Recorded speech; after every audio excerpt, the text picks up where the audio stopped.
Usyk has always been a slow starter. Um, he's a guy who's fought everybody from Bitterbill, Sean Porter, Anthony Joshua. When he retires, his resume is going to be untouchable for the next 20, 30 years. This dude has fought top 47s, 54s, 60s, 68s, 75s, cruiserweights. He's talking about going back down to cruiserweight. They talking about possibly a guy like Benavidez fighting him. If Benavidez goes to cruiserweight. So y'all can look at things like that. That can actually be an option. Because people say Benavidez is so big. But in this fight right here, Tyson Fury, he did a good job, man. He didn't go out there and look like a bum. A lot of people say he's Usyk retired him. Tyson Fury said he's not gonna retire. I don't think he's gonna retire. Is he upset that he lost the fight? Absolutely. Does he respect Oleksandr Usyk? Yes, he does. I actually earned some respect for Tyson Fury yesterday when he seen Daniel Dubois. He said, "How you doing, champ?" You know what I'm saying? That's a lot of. That means he respect what Daniel Dubois went through, and he knows how hard it is, especially after taking that loss and trying to bounce back from his own loss. He sees how hard it is now. Tyson Fury also sees that he can't do things that other guys can do. He can't be in a position. Deontay Wilder might not be the best heavyweight or the greatest thing or the greatest boxer, but Tyson Fury knows he can't go in the ring and be outweighed by a guy 60, 70 pounds, 80 pounds. He's not comfortable being 40 pounds over a guy. He got to be 60 pounds over. And I've always told people that. I said, what Wilder's doing is not easy. He's outweighed by everyone. You know what I'm saying? And even when he tries to gain weight, it really doesn't work that way. But Tyson Fury did a good job in this fight. But him gaining that weight, it made him gas out them last 2 rounds. And Usyk being able to go in there and strategize and know how Tyson Fury's tendencies. I thought Usyk was loading up too much on that left hand, and Tyson Fury was out jabbing him early. I thought Tyson Fury was going to stay going to the body, but he didn't want to engage with him. I thought he was counter-punching faster. A lot of things I was talking about last night, he was doing. Counter-punching faster. He was blocking a lot of the shots. He was watching out for the left hand. He didn't really get hurt. None of the hooks really put too much damage on him. But later on, he started getting popped. His arms started getting tired. Like the extra weight just caught up to him. He realized, like Big Win said, Fury's legs are gone. I remember Usyk clinching and pushing Fury into the corner with a 60-pound disadvantage. Exactly. When Fury was too tired when it got around the 8th or 9th round, he started to slow down. And Usyk knows that. He said, I got an advantage. I still could be fresh around the 8th or 9th round. And like every fight, even Joshua fight, Usyk was behind. And he was able to come back and dominate. He's a very slow starter, but he's a smart guy. He trusts his boxing skills. And he knows that he can go out there and lose 4 or 5 rounds early and be able to outbox guys later on. He also knows this era of boxing does not have good stamina. This is the first time I've seen Tyson Fury get that tired before, to be honest with you. A lot of fans were predicting that he would gas out. I did not think that would happen. So a lot of fans was actually very, very smart about this whole situation. And most of them were from the UK. A lot of fans from the UK were saying that he would gas out early. The extra 20 pounds was not a smart idea. And they were right. But was he like terrible in the fight? Absolutely not. But did he have a chance to dominate this fight? Yes, he did. He was dominating. But usually he is in most fights. He's dominating early. I've never seen a fight where Tyson Fury, but he struggles with southpaws. Whether it's Otto Wallin or the one mistake I will say Tyson Fury has made in his career, he did not fight enough southpaws in his career coming up. And that's his weakness. He cannot handle guys with the left hand. Because he likes to drop that right hand. You know, he does a little nose thing and rubs, you know. It's just like a little feint or whatever, but he drops that right hand a lot.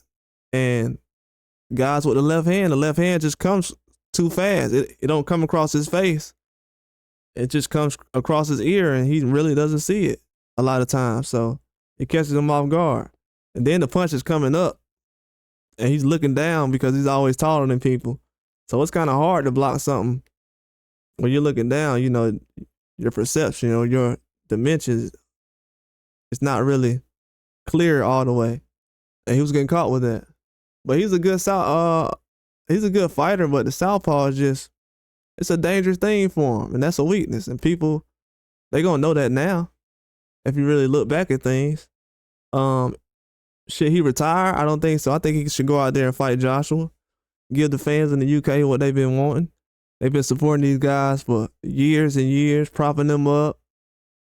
Spent a lot of man hours promoting them. I know everybody say Frank Warren and Eddie Hearn promote them. Nobody promotes the Tyson Fury and Anthony Joshua like the UK fans do. That's just a fact. Nobody promotes them like they do. They promote their fighters all the way. Even Moses Atama, they promote this guy like he's the real deal. He is the real deal. They promote him like he's the real deal. He's the next coming. If I was a UK fan right now, I wouldn't be upset about Tyson Fury and Joshua losing or anything, because he helped get guys like Moses and Daniel Dubois and other guys over there. They helped them get to this point. They don't have to go through a lot of things to get tough fights. Yeah, we'll talk about that later. I'm gonna make I'll go live for you early tomorrow. We'll have a live about that subject, Big Win, as far as everybody's response and everything to it. We'll talk about that tomorrow then. That'll be the topic I'll talk about tomorrow. But UK fans definitely shouldn't be upset, because Joshua and Fury helped put these guys on the map. You know, they helped bring heavyweight boxing to the pinnacle. This is probably the best UK's boxing as far as heavyweights has ever been. You got more guys coming out and dominating, especially tonight. Why would I be upset? If I just seen a 19-year-old go out there and dominate a veteran who just went 12 rounds with Hrgovic, I wouldn't be upset. He said, does anyone fight tonight? I don't know. That's a good question. I'm going to actually go look that up. But I think Tyson Fury did a good job, man. Fury went out there and did what he was supposed to. He didn't cower away. He didn't sit around here, and his confidence just wasn't there early on. That kind of scared me. And I think a lot of people seen that early on. But I don't even think it was the confidence. I just think he have a problem with southpaws. Like, it's just that simple. He struggles with southpaws, and that's something he really haven't had a lot of experience handling over the years. And people understand that now, but eventually things like that catch up to you. You can't cut corners in boxing. And also, what's gonna come back to hunt a lot of people is people saying, and I know people gonna hate to hear this, but you can't devalue certain boxers just so you can make other boxers look good. Oh, they got bare knuckle boxing come on right now. I don't know if people watch that. I might check that out. But oh no, they don't got that many fights come on tonight. But you can't devalue other boxers, like just like Daniel Dubois. The people who called him a quitter, they're gonna look at him now to be a hero. You know, it's crazy. The person that you disrespect today is gonna be the person you're gonna need tomorrow. That's what boxing always taught me. If you look at any of my videos, I'll criticize people, but I do it fairly. You know, I don't really go over the edge. Even if you see the videos I dropped recently with Tyson Fury and Joshua, whatever, it's truth. It's all truth about it. It's nothing is about it is personal or opinion. It's just truth. And all of it has came true, but I'm not happy that these guys have lost their last fight and that they're now on the outside looking in. But I think they've done enough and they've been on top in boxing long enough to where they're bigger than they were supposed to be. You know, if Deontay Wilder wasn't involved with boxing, they wouldn't have nobody to rival with to help build their name up. You always need somebody else on the other side to help build your name up as well. So I think guys like Wilder and Joshua and Fury, they helped build up the heavyweight division to the point where it is now. The heavyweight division was dead for a long time. Even with Klitschko around, it was still done. And Usyk would never be as big as he was without Anthony Joshua. He wasn't famous until he fought Joshua. And that man was already 32, 33 years old. So I know he looks at the situation like, man, I'm glad Anthony Joshua gave me the opportunity. That's why he said recently, when they said, would you fight Joshua again? He said, absolutely, because I wouldn't be nothing without Anthony Joshua. He gave me the opportunity to be everything I am now. I never thought I'd be this big. I knew I was a great boxer, but I never thought I'd be famous for doing what I'm doing. People got to look at it like that. Like, they helped build boxing up now. Look how big it is. You got Turkey Usyk involved now. Turkey Usyk didn't get involved because of the smaller weights. He didn't get involved because of Canelo or Tank Davis or Floyd Mayweather or Pacquiao. He got involved because he seen how good the heavyweight division it was. And it got him excited. People love heavyweights. They love knockouts. And just the fans in the UK, they played a big part in it. I just got to be real about that. The UK fans played a huge part in, because that's what boxing needed. Some more fans that was ready to help build up some boxers and promote them. Now it's time for America to do the same thing.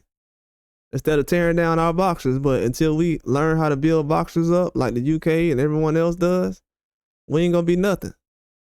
We just gonna be some guys that everybody laughs at and posts on memes. You ain't gonna see no memes of Tyson Fury this weekend. So that just shows you what the culture of boxing is over there in the UK, and it shows you how much hate and disrespect the culture over here in boxing is over here. And adding to the fact that people don't even want to tell the truth about scoring fights. We helping destroy our own legacies over here in boxing. Muhammad Ali would have got laughed out the building if he was boxing right now in America. They would have said, oh man, that black guy talks too much. All he do is talking about he the greatest. I done seen that dude get knocked out before. He a bum. He wasn't even boxing. Ain't he supposed to be in the military? Didn't y'all see recently? I dropped a story last year where I said Mike Tyson can't even do what he wanted to do, and they say these other boxers can. And look at what God did. He made a fight for Mike Tyson the very next year after I said that. And Mike Tyson went and did whatever he want, and guess what everybody said? Well, he can't do whatever he want, but Jake Paul can and Canelo can. So that's what boxing is in America right now. But congratulations to Oleksandr Usyk. He did a good job, man. Going out there and rematching a guy that most people wouldn't rematch, and they would have just went out there. But until America start actually promoting their boxers who really want to do stuff and respecting the legends, it'll never be good again. So yeah, I will love to cover UK boxing because they actually got real fans who care about their boxers. They don't care if the dude got 1 million followers. They don't care about pay-per-view sales. None of that crap.